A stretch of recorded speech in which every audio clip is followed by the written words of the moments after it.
Everyone, this is Tim from Your 6 Tech. Today in this video, I'm going to show you how to merge two drives together on your Windows 10 or 11 computer. And this is simple to do. Going down to search and type in create and format hard disk partitions, and this should pop open. And you can go to this. This is disk management. And you can see at the top is my Windows drive right here with the C drive.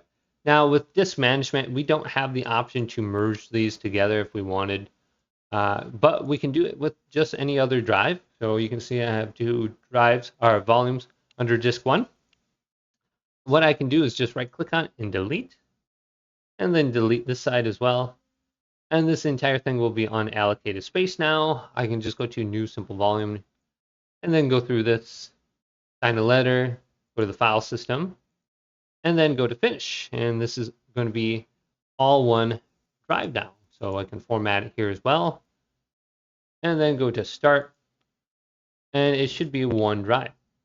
So very simple to do. If we go back to here, it should list. Otherwise, you can open up File Explorer now. And you can find it under this PC. So here it is. C drive.